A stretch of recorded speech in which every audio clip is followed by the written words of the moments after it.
For the artists, for the passionate. Welcome to the Adventures Elsewhere podcast.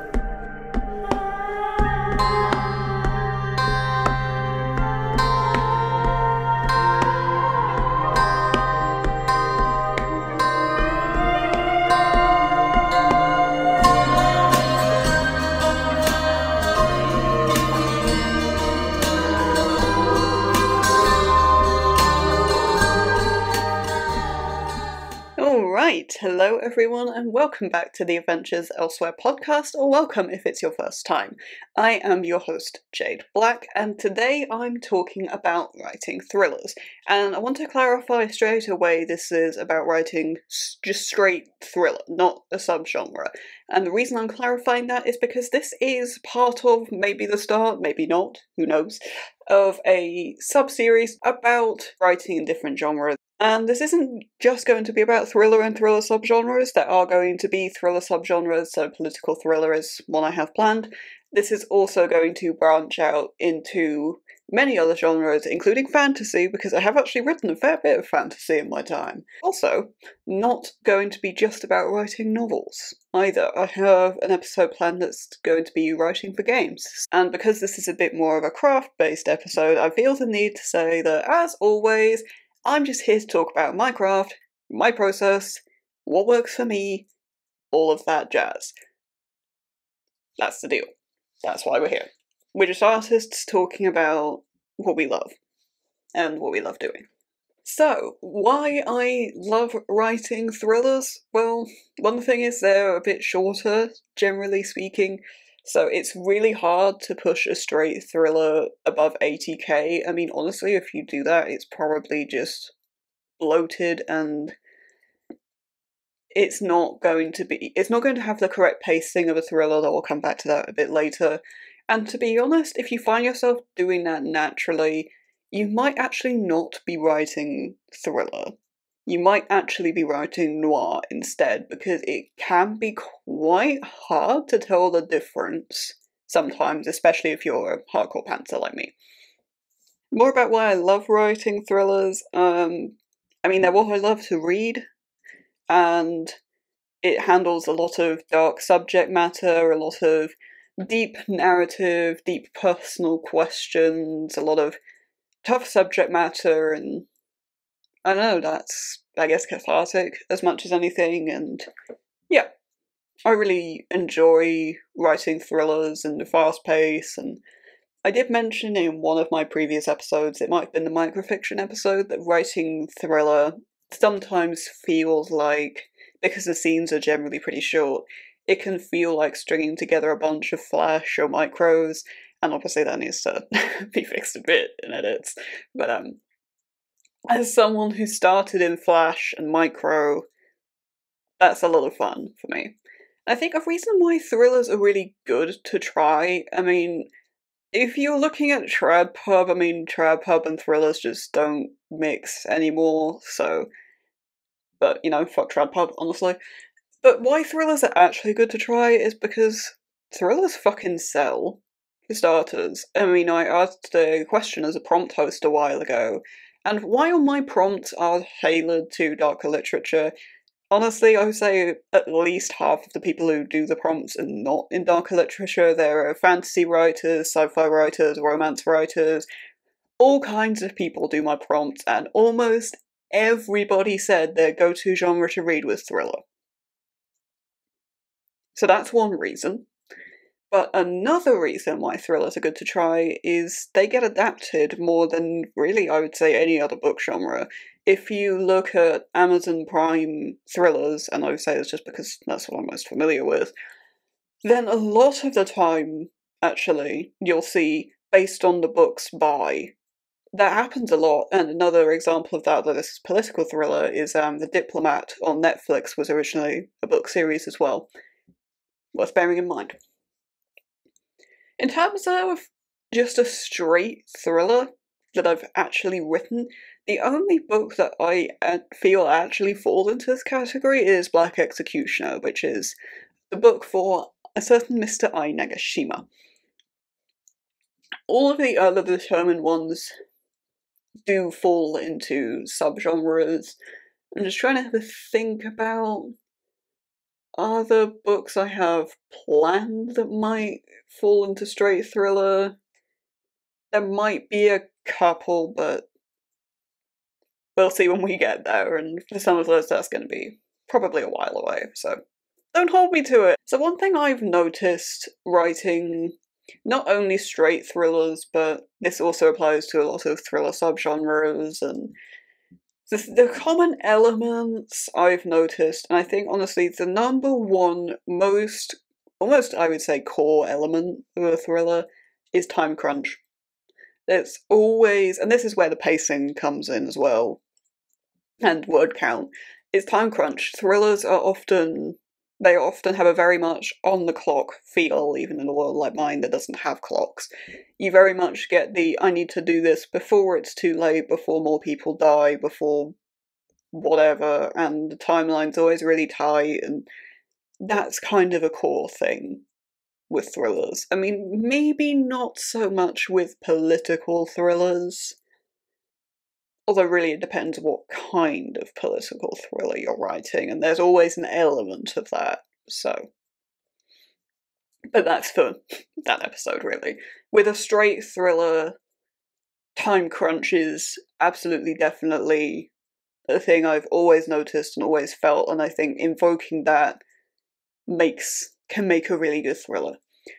Gore and violence is another one that is a very common element in thriller. I don't feel it's necessary, to be honest. I don't think you need to have a lot of violence or graphic gore, so much as I think the implication, or having it sort of, in film terms, off-screen, or implied, or, you know, the allusion to it, I think is important, but I don't think you need lots of gore on page, especially as someone who writes in first person. For someone like Haru, and yes, I know this is a political thriller, but to get to the point, Haru is squeamish. He doesn't want to look at blood. If there's any blood, he just turns away. So there's not excessive gore on page in something like Mr. Nekogami, and doesn't detract from the fact that it's a thriller, because while it's a common element, I wouldn't say it's core. Another common element I've seen and written about in thriller is loneliness. That's not always a thing, but it's something that seems to come up a lot, is the feeling of being alone, being helpless with this big time crunch, and just the pressure that puts on someone, which segues nicely into mental health, although you could argue they're kind of the same point anyway. And this is, I think mental health difficulties, no matter how you handle that, just as much as subtly someone drinking more over the course of the book, or smoking more, or something a bit more obvious, more overt. I mean, it depends how you handle that, but it is, I think, kind of inevitable and is an essential part of thriller, because effectively with thriller, no matter what kind of thriller you're writing, you get into some really tough subject matter and really horrible scenarios, and if that doesn't affect your main character or main character's mental health, your characters aren't realistic, is the deal. There's going to be some suffering there, whether that means they turn to things like self-harm, or whether they lapse into old depression, or just drink more, or smoke more, or even, you know, start doing something like heroin. You know, these are subjects that we cover in thriller.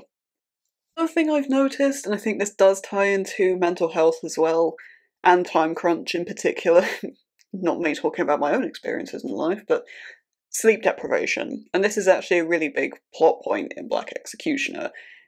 Sleep deprivation, with thriller, that can be about mental health, and, you know, I am quite literally mentally scarred by what I have seen, so I can't sleep, or, you know, I'm too anxious to sleep, or I've got too much to do and I can't sleep, or a combination of all of those things. Sleep loss does seem to be a common factor, And I do really like playing with something like sleep loss, because the main thing I always take into account here is how that affects decision making, and how much rationality and logic you lose in favour of impulsivity just because, your brain's a bit further behind, and that can be really interesting, and just stuff you miss that you wouldn't ordinarily miss, and how that affects someone. I think the finer details of that aren't always explored enough, personally. If you know of really good examples of this, I'd like to hear it, so leave me a note in the comments. So things I've noticed that I've often ended up researching, or just found that I always think about, I think as much as anything with writing thrillers. There are three key things I can speak, and I think the first one really is knows I medicine. Be that no matter what setting you're in, whether that ends up being more sort of herbally medicine or modern medicine, or even like sort of low-key sci-fi medicine. I mean, sci-fi and thriller do blur quite a fair bit. You need to know what you're talking about if you're going to go down the path of people get injured and there's treatment around that that's going to be on page and or even implied. You kind of need to know what you're talking about, and I mean, healthcare is almost always something that pops up in my research because I generally write about older characters, characters who are in their 40s and 50s, and I don't think you really get to that age without having a health niggle or two. I mean, even someone a bit younger like me, I've got a few health niggles I need to keep an eye on, and, plenty of kids and teens do as well. Not that anybody wants to hear that, but it is a thing. And if you're under a lot of pressure and seeing lots of horrible shit, then health niggles will be amplified, and that will flare up. So knowing your medicine, knowing what you treat injuries with, and really doing a deep dive on stuff like this will serve you well in terms of not only making things like that realistic, it helps add dramaticism, and also potentially gives you ideas about, okay, but hang on, we're in this sort of environment and it's taking time for people to arrive, how much do I need to worry about infection? And, with actually this part of the body has a lot of major blood vessels. If we're talking about infection, actually, are we leaning towards sepsis here? Or, and, a lot can then stem from that. And if you want to be subtle about things like that, maybe not so much with something like medical thriller, or maybe that's actually exactly where you want to go with medical thriller. I wouldn't know. I haven't written one, and I haven't planned on one yet. But like subtleties of sepsis symptoms, for example, you can talk about someone's lips looking a little blue or something like that. And if you know symptoms of sepsis, you'll go, oh shit, but if you don't, you'll be like, what the hell is going on? And either of those works really well and is really effective. I think the other really big thing to know, I think this is particularly pertinent in thrillers, is know thy characters. You need to keep reactions and things naturalistic, because a lot of thriller is very human. It's a very human story, very human-centric, a lot about, what people will do in certain scenarios, what they'll be pushed to do, how they'll react to it. It's probably another reason I love thriller so much, is all the human story involvement there. So you really got to know your characters in order to nail that. Thriller, I think, is probably inherently a bit more character-driven than some other genres.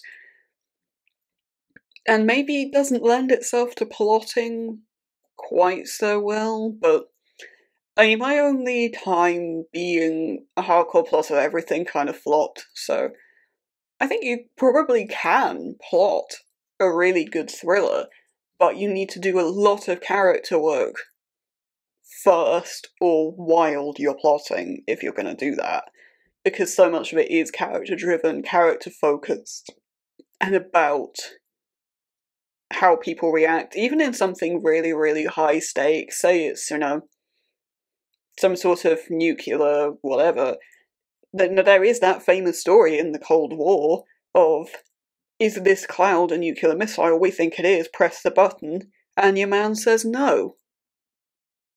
That is a very human decision, and if you're going to make the haul one way or another, you need to make that feel believable.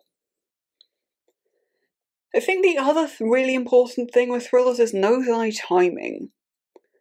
And this is something I've really noticed lately with both thriller and crime, is there's a line with how long you can build tension for, and how long before the tension starts to wane because it's just bloated. And this is directly tied into word count. Thank you, TradPub, for ruining crime. But you need to build it up enough, but not too much. And if it's too late, that's going to have a lot worse implications than if it's too early.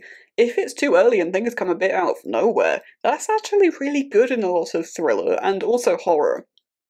This is something that ties into horror a lot too. If something comes a bit too early and scares the crap out of you, that's effective as hell. And you could argue actually that's how it should be. You can do big long dramatic build-ups, or just do things like that. Either way, I think works, and I think that a lot of the best thrillers probably do bits of both. So all this talk about pacing, let's keep on it.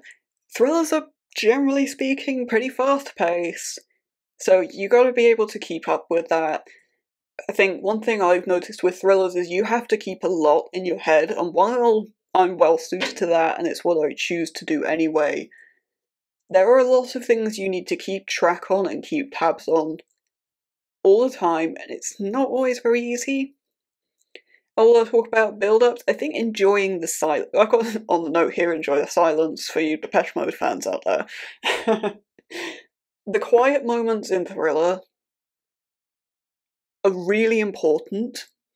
Not quite so much as in noir. I think noir has that a little bit more.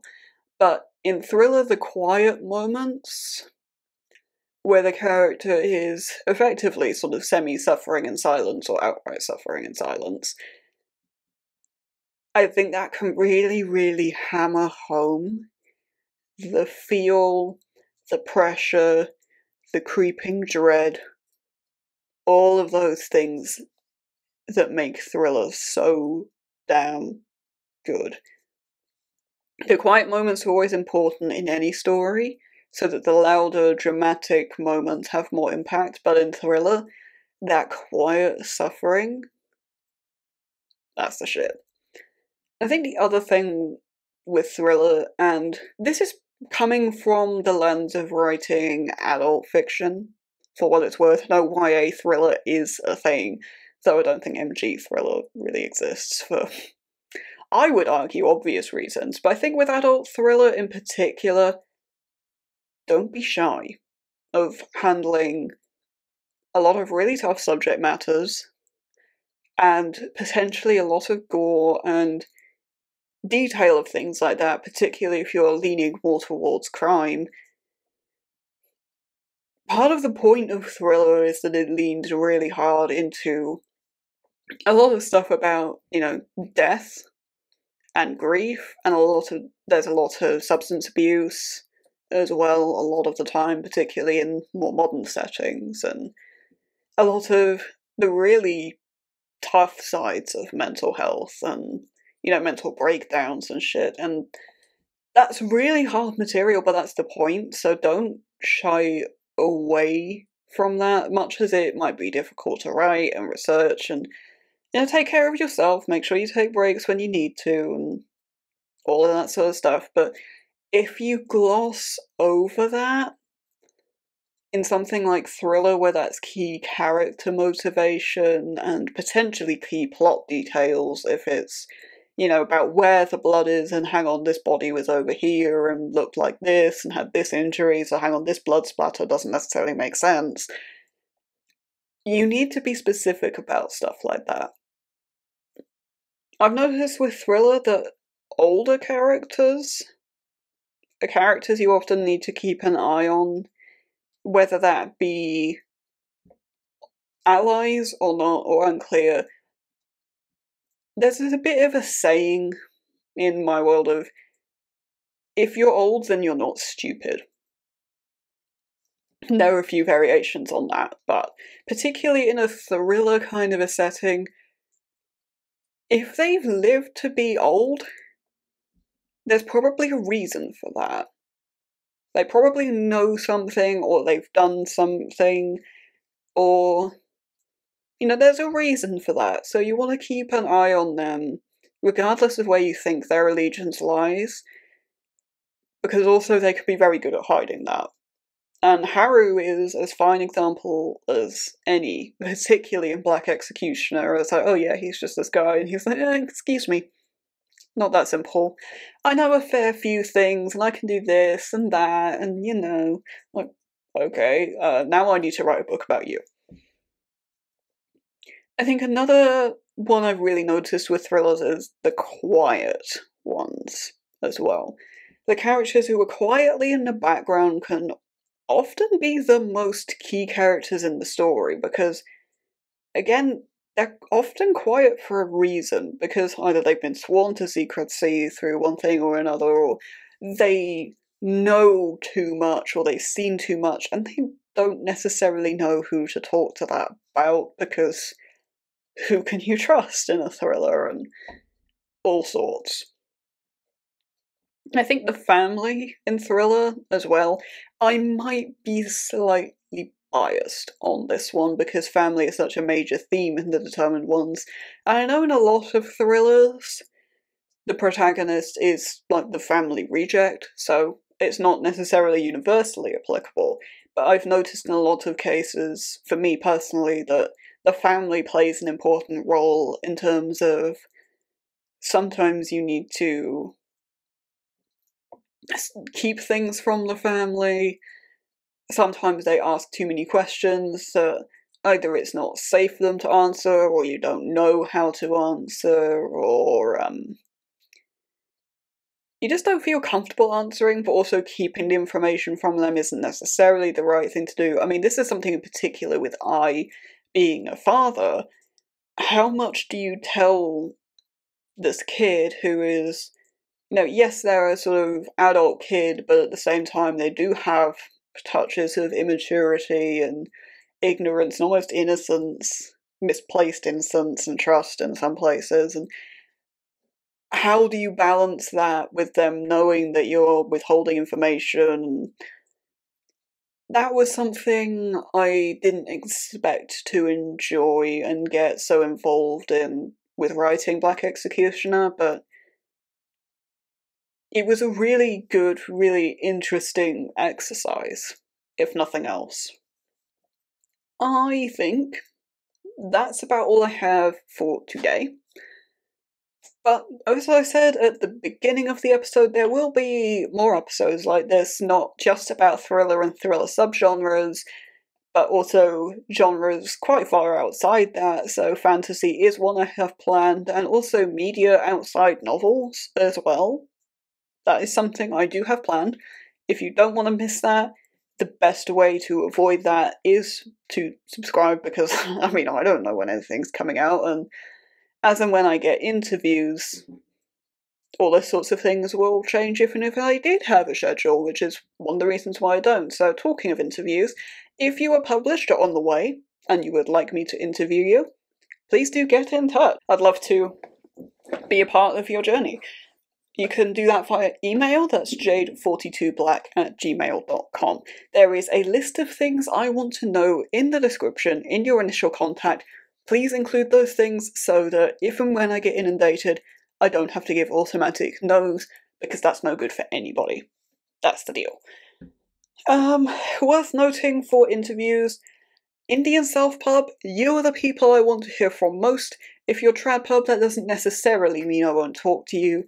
Doesn't have to be any particular genre or age category. It doesn't have to be a novel. Novellas and anthologies and all those sorts of things are welcome. Bring it in and let's talk about it. I mean, it can be poetry even. Come on, let's Have a good time, let's talk. If you're looking to find me elsewhere, the place you're probably most interested in is the home of the podcast. That is Instagram. I'm Jade_Black21 on there.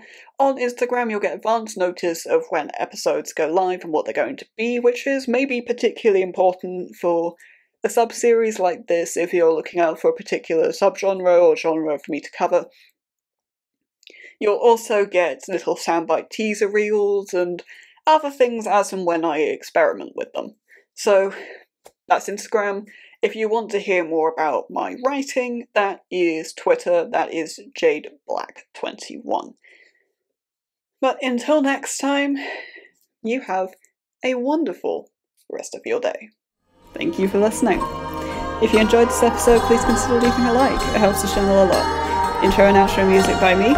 Copyright JBlack 2024.